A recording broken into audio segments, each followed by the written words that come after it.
안녕하세요. 시댁과 영근은 30대 여성이에요. 남편과는 결혼정보회사를 통해서 만났습니다. 일단 제가 결혼정보회사를 이용했던 건 사실 어디서 남자를 만나야 할지 모르겠더라고요. 대학 졸업 후 일만 하다 보니 순식간에 30은 넘었지. 시간 낭비는 하기 싫지. 그러다 주변 언니들의 추천으로 결혼정보회사에 등록을 하게 됐어요. 회사를 통해서 만나서인지 남편 조건 자체가 무난했어요. 외모야 사람마다 기준이 다르겠지만 둘 다 모난 구석 없었고 동종업계에서 종사하다 보니 수입도 비슷했습니다. 저희는 만남을 시작했고 1년이 채 되지 않아 결혼까지 약속하게 되었습니다. 양가 부모님들 다 노후 준비도 되어 있었고 크게 걱정할 거는 없는 분위기였어요. 상견례 분위기도 괜찮았고요. 그런데 본격적으로 결혼 준비를 시작하고 얼마 지나지 않아서 어머님이 저를 따로 불러 혹시 반반 결혼에 대해서 어떻게 생각하냐고 물으시더라고요. 갑작스러운 어머님의 말씀에 당황한 저에게 어머님께선 장남인 아주버님이 아직 미혼이라 그렇다며 사실 남편에게는 6살 많은 형이 있었는데 미혼이었거든요. 원래 시댁에서는 어떻게든 아들 둘을 순서대로 결혼시키려고 했다는데 아무튼 어머님 말씀이 차남을 장남보다 먼저 장가 보내는데 돈까지 해주는 걸 알면 장남인 아주버님이 속상해할 것 같다나요?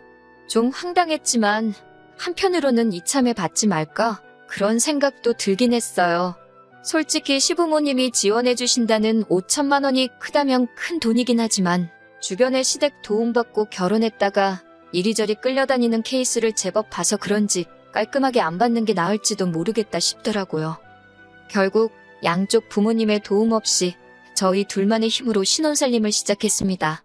그래도 양쪽 부모님께 할도리는 하고 살았어요. 맞벌이를 하다 보니 첫 해를 지난 후에는 대부분 용돈을 드리거나 외식을 하는 편이긴 했지만 그래도 최선을 다해서 잘해드리려고 했어요. 이후로 어느 다른 부부들처럼 별거 아닌 이유로 속상하고 서운한 적도 있었지만 또 별거 아닌 이유로 즐거워하며 그렇게 부부 생활을 이어갔습니다.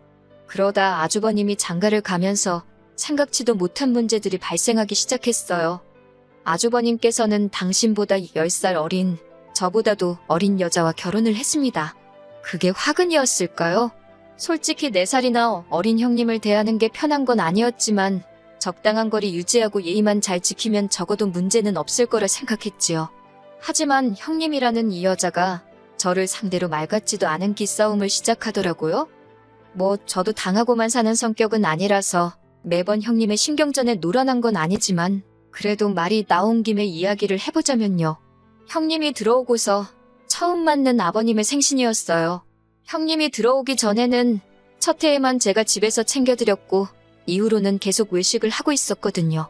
그런데 형님이 들어온 이후로는 아무리 그래도 집에 며느리가 둘이나 있는데 어떻게 시부모님 생신을 바깥 음식으로 때우냐며 앞으로는 무조건 집에서 챙겨드리자는 겁니다.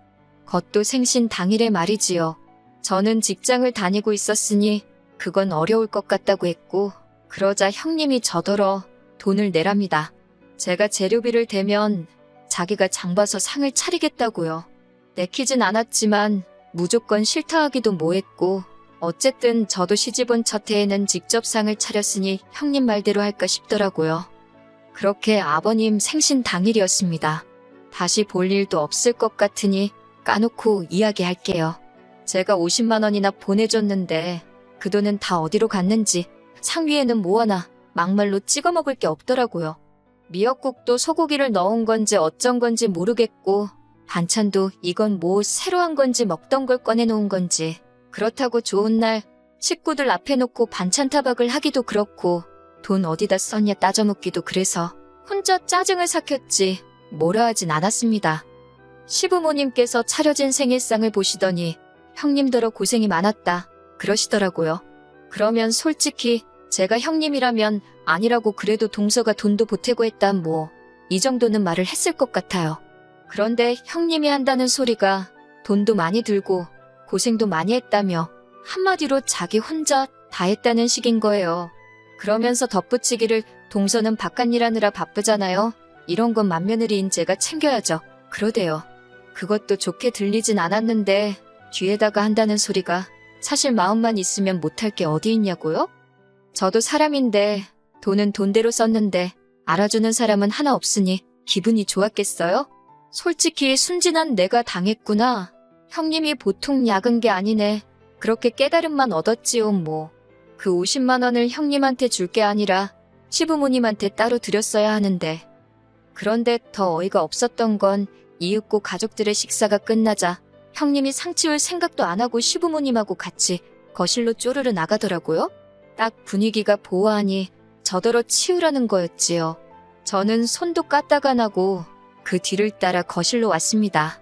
그리고는 저도 TV도 보고 시부모님하고 이런저런 이야기도 하다가 다음날 출근 때문에 먼저 남편하고 집에 왔어요. 집에 도착해서 씻고 잘 준비를 하고 있는데 형님한테 전화가 걸려왔습니다. 전화를 받으니 대뜸 설거지를 안 하고 가는 게 어딨냐고 묻더라고요. 그거 제가 해야 되는 거였냐고 물으니 자기가 차리지 않았냐고 그러면 정리는 제가 하는 게 매너 아니냐입니다. 형님이 먼저 나서서 아버님 생일잔치 준비하신 거 아니냐고. 저는 형님 집에 초대받아간 손님이었고 제가 남의 집에서 설거지까지 해야 되는 줄은 몰랐다고 대꾸했어요. 그리고 솔직히 돈 들인 걸로 충분히 제 몫은 한 거 아니냐고 한마디 했지요. 그러자 자기도 더는 할 말이 없는지 내가 할 일 네가 할 일 따지고 그러는 거 아니랍니다. 그리고선 그렇게 따지고 사는 거 피곤하지도 않냐고 비아냥거리길래 그렇지 않아도 지금 너무 피곤해서 자야겠다고 쏘아붙이곤 그대로 전화 끊어버렸네요. 하지만 결정적으로 형님뿐만 아니라 시부모님과도 틀어지게 된 건 이 때문이 아니에요. 시부모님의 결혼기념일이 그리고 어머님이 보여주신 태도가 저로 하여금 두 손 두 발 다 들게 만들었지요. 지난 시부모님의 결혼기념일은 시부모님 두 분이 결혼하신 지 40주년이 되던 날이기도 했어요. 그래서 두 분을 제주도 여행이라도 보내드릴까 그런 생각을 하고 있었지요. 그런데 하루는 아주버님과 형님이 먼저 여행 이야기를 꺼내더라고요. 저희 부부, 자기네 부부, 그리고 시부모님 6명이서 다 같이 제주도에 가자고요. 전 솔직히 조금도 내키지 않았지요. 일정부터가 일단 3박 4일짜리 여행을 평일에 가자고. 그래야 값이 싸다고요. 누가 그거 모르나요? 하지만 무직이던 아주버님네와 달리 직장을 다니던 저나 남편은 그렇게 휴가를 쓰는 게 쉬운 일이 아니었거든요. 둘 다 곧 연봉 협상 시즌인데 괜히 눈에 띄는 짓은 하지 말자는 생각이기도 했고요. 그리고 무엇보다 아주버님네랑은 정말 실오라기 하나조차 얽히지 않겠다고 다짐을 했던지라 결국 저희는 못 간다고 했습니다. 가더라도 나중에 저희가 두 분을 모시고 따로 움직일 테니 이번엔 넷이서 가라고 했지요. 그러자 형님이 그래도 저희가 시부모님 여행 경비는 부담해야 하는 거 아니냐입니다. 자기네가 가이드처럼 여기저기 모시고 다니고 고생은 다 할 거니까 저희가 경비를 담당하는 게 공평하다나요? 어이가 없어서 저희는 저희가 따로 모시고 갈 거니까 경비가 걱정이면 시부모님 모시고 여행 가지 말라고 했습니다. 무리하지 말고 가까운 데서 시부모님 모시고 식사나 하는 게 어떻겠냐고요. 그러자 이 정신나간 형님이 시부모님을 상대로 아주 말장난을 쳤더라고요. 그걸 알게 된 건 이틀 뒤인가 어머님께서 전화를 해오셨는데 저더러 그러는 거 아니라며 다짜고짜 크게 화를 내셨거든요. 영문도 모르고 처음부터 욕을 먹던 제가 왜 이러시냐고 이유라도 말씀해달라니까 제가 형님더러 시부모님을 모시고 여행은 무슨 여행이냐며 오버하지 말고 가까운 데서 밥이나 먹으라고 그랬답니다. 형님이 어머님께 자기는 아버님 어머님 나이 드시기 전에 좀 더 좋은 곳에 모시고 가고 싶고 좀 더 맛있는 거 드시게 해드리고 싶어서 그런 건데 제가 돈 아깝게 뭘 그러냐고 그랬다는 거예요. 듣고 있는데 어이가 없는 걸 넘어서 환장하겠더군요. 저는 어머님께 어떻게 된 일인지 형님과 나눈 대화를 들려드렸습니다.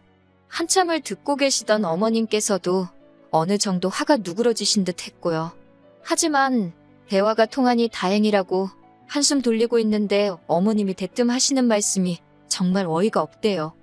어머님께선 큰애가 얼마나 효도를 하고 싶으면 그랬겠냐입니다. 자기도 잘하고 싶은데 주머니 사정이 여의치 않아서 그런가 보다며 잘 버는 저더러 이해를 하래요. 나이는 제가 많으니 어른으로서 나이 어린 형님을 잘 이해해 주라나요? 그러면서 저희 부부랑은 여행 간 셈 칠 테니 그냥 형님이 해달라는 대로 돈을 주랍니다. 저는 그런 어머님께 싫다고 했어요. 제가 무슨 물주도 아니고 형님 뒤에서 돈만 대고 그러는 거 싫다고요. 효도고 뭐고 자기 분수껏 하는 거지. 그리고 서운한 마음에 어머님도 그러시는 거 아니라고 처음으로 대들었네요. 최소한 잘잘못은 가려주시고 누구 하나 억울하지 않게 말씀하실 거 아니면 차라리 모른 척 하시지 그랬냐니까? 어머님이 대뜸 저더러 웃기답니다. 큰애 무시하는 것도 부족해서 이제 시애미까지 가르치려 드냐고 저 하나 때문에 집안 꼴이 엉망이라고 그러시대요. 급기야 저더러 이런 식으로 나올 거면 당신하고 영 끊찹니다. 며느리는 당신한테 잘하는 며느리 하나만 있으면 된다면서 저 같은 건 됐다나요. 그날 밤 퇴근한 남편에게 저는 이혼하자 했습니다. 남편은 무슨 뚱딴지 같은 소리냐며 짜증을 냈고 저는 담담하게 어머님과 있었던 일을 들려주었어요. 남편은 설마 하면서도 꽤나 충격을 받은 얼굴이었습니다. 저는 남편에게 이런 소리나 듣자고 결혼한 거 아니라고 이 집에 미련 없다 했지요. 그런데 남편이 저를 잡더라고요. 그동안 늘 중간에서 뜨뜻미지근한 반응을 보이던 사람이라 솔직히 기대 같은 건 없었는데 자기가 봐도 어머님이 도를 지나치셨다면서 자기는 자기 가정을 지킬 거랍니다. 앞으로 시댁과 일절 교류 없이 살 것이니 자기를 믿고 이혼 소리는 하지 말아달라대요. 그 말을 하는 남편의 눈빛이 얼마나 절실하던지 믿어주기로 했지요. 그런데 한 2달쯤 지났을까요? 형님한테 연락이 왔습니다. 받을까 말까 하다가 안 받았더니 장문에 문자를 남겨뒀더라고요. 아주버님이 뭐 사업을 시작하려고 했는데 사기를 당했다나 그러면서 돈 좀 빌려달랍니다. 금방 갚겠다고 도와달래요. 그냥 무시했습니다. 그랬더니 하루는 퇴근하고 집에 왔는데 현관 앞에 형님이랑 어머님이 와 있더라고요. 집 안으로 들이긴 싫어서 집 앞카페로 데리고 갔습니다. 아니나 다를까 그때 그 돈 이야기를 또 하대요. 저는 할 말 없다고 했어요. 남편하고 따로 이야기해보든지 하시라고요. 그리고 커피값은 내주고 왔네요. 며칠 뒤 남편이 묻지도 않았는데 어머님 만난 이야기를 하더니 안 도와드렸답니다. 솔직히 시부모님 2분 중 1분이 아픈 것도 아니고 또 아주버님 일이라는 게 짜증나더래요.